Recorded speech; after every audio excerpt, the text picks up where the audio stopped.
Hey guys, I woke up feeling really horny this morning, so what I'm gonna do is teach you about velocity and automation, cause that shit makes me calm. So let's get started. Remember last time I showed you how to lay down notes in the piano roll? Well, today we're just gonna open the piano roll really fast and I'm gonna show you something nifty. Okay, so let's lay down some notes again. I'm gonna use the fruity keys again. So here we go. Piano roll. Bring that shit up. So listen, I'm gonna set this to for 1/4 of a step. I wanna do it like this. Fuck. Okay. I'm gonna copy that with Control A and then Control C and then Control V to paste. You got that? I'm gonna do the same again. So, you got this. Now listen, this is really cool. Not really. I'm just kidding. But, so as you heard, that sounded like a shitty ass machine gun impression. So what we're gonna do is we're gonna use velocity to make it sound good. Now, see up here, right here, it says velocity. So I think this is default set to velocity, but you can go through the note pan, the note velocity, note release, but just keep it set to velocity because you will never need it to be anything else. So now down here, you can see there's these little guys. Maybe you might have to drag it up, maybe not. Okay, so just watch. Bring this down, this down, this down, this down, this down, this down, this down, this down, this down, and this down. So now listen to this. So that obviously sounded less shit. So what I've done is I've changed the velocity of the notes, which means some notes are being hit softer, now giving it a more appealing sound. Usually the musical instruments you use will just get quieter with the lower velocities, but a lot of people actually put effort into their virtual instruments so that the different range of velocity actually has different sounds, like this. See, this is like a tuba. And if that was just getting quieter, it would sound more like this. So obviously they're not the same sound, so you get me. If you have a good velocity pattern going, but you need them all to be slightly higher or lower, you can scale them all with this handy tool. Let me show you. You go to this little, you select it all with Control A, then go to this little arrow, go to Tools, and go to Scale Levels. So as you can see here, I got this little guy popped up. As you can see down here, I can multiply, it'll get bigger or lower, so you can play that while you're doing it. With spacebar. What the fuck? Anyways. You can do it like that. So if you're happy with that, you're happy with that. So that's velocity pretty much, you get it. It's like the lower you hit it, the softer it is. The quieter it is. The higher you hit it, the harder it is, the louder it is. So now I'm going to show you the coolest shit ever. Automation. Let me start with an example. I'm going to get an oboe from Final Fantasy VII because I think it sounds really cute. Here it is. Put it here, drag it in. It loads the sound fine.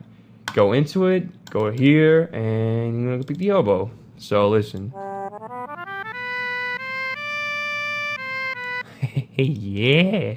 So I'm going to just put some reverb on this so it doesn't sound extremely heinous. You can put it on the actual instrument or you can put it on master, which will affect the entire project. So I'm just going to put it on the instrument. So I'm going to put on some fruity reverb. So now listen. I'm going to go to the piano roll again. I'm going to make this quick little ditty. I'm just going to skip it real quick. So what I've done is I've made a quick little song that I wrote and I'm going to let you hear it right now.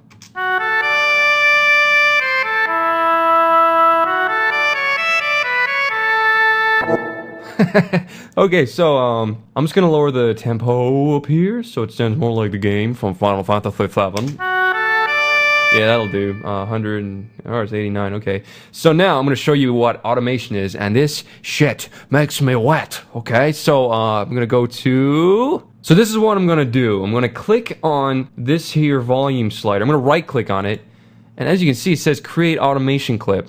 Now watch. Now, see this in the playlist? You can see that little shit has appeared here. That's your automation clip. Now, select your pattern and bring that little fella in and prepare to spray. Here it is. So, I'm going to drag this out with my mouse buttons. This is the automation clip. This thing, my god. I'm going to drag this out here a bit. And I'm going to right click in the middle here. So I'm going to bring this up. I'm going to bring this down just a bit. I'm going to bring this down just a bit. Wait, no, actually, I'm going to keep this... Oh,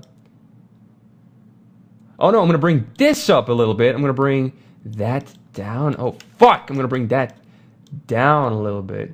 So check this out. I'll play the song so it plays both of them at the same time. And listen.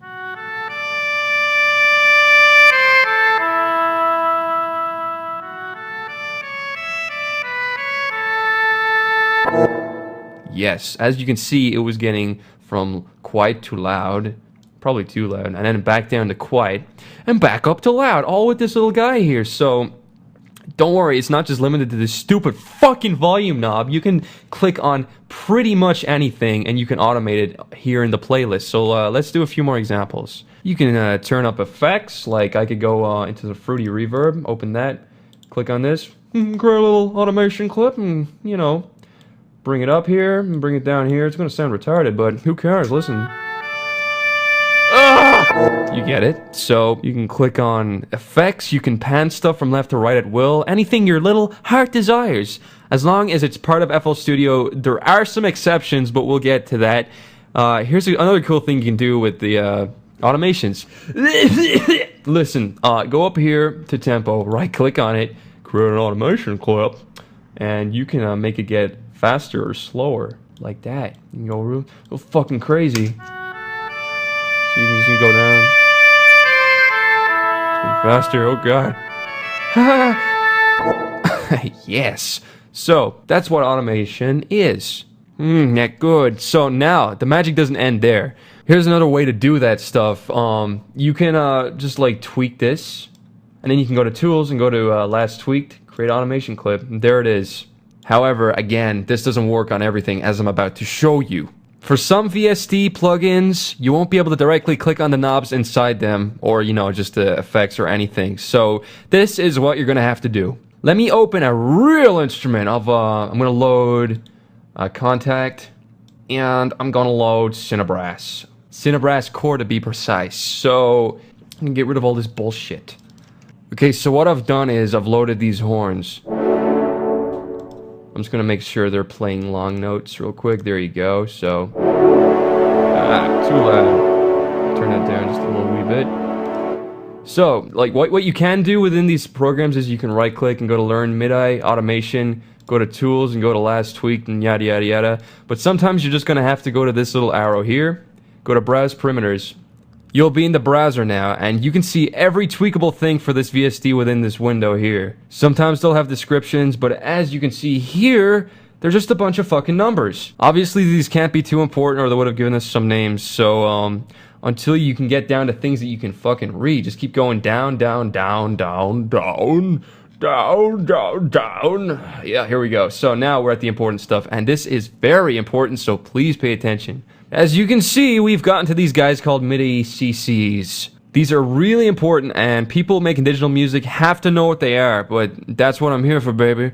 They have their descriptions next to them, so this ain't so tricksy. So I'm going to right-click on Modulation, go to Create Automation Clip. So all modulation means is I'm modifying something. What I'm modifying depends on the instrument. Some will get quieter, louder, some will vibrate more, blah, blah. So I'm going to go back to the playlist up here, and we'll see a little automation, and then you can modify this like we did before. So I'm going to bring this pattern down.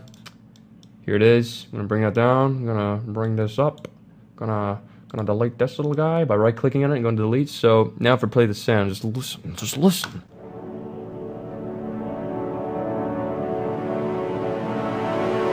So as you can see, it was getting like really, it was going from mellow to really like raspy and cool. So that's good. So one last thing, you can change how to do the values for laying down automation. So you go here, and as you can see, it says slide or step.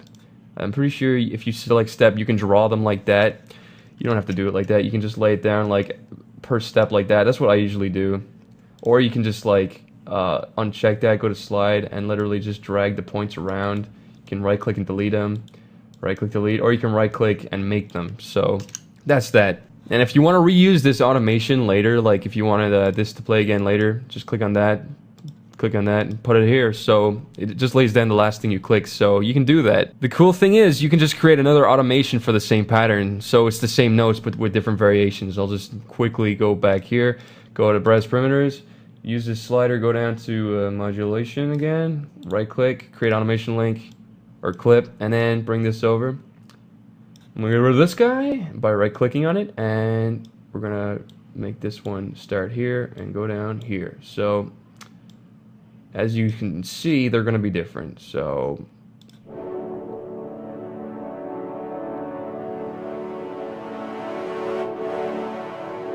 yeah, you get it. So that's that. I wanted to show you how to clone automation clips and change the second one so you could easily have two variations on without having to go into the parameters every time you want a different automation clip. But I don't know how to do that. So if anyone would like to leave that in the comments, if they know how to do it, I'll mention it in a future video. Thanks for watching. I hope you learned a lot. Bye!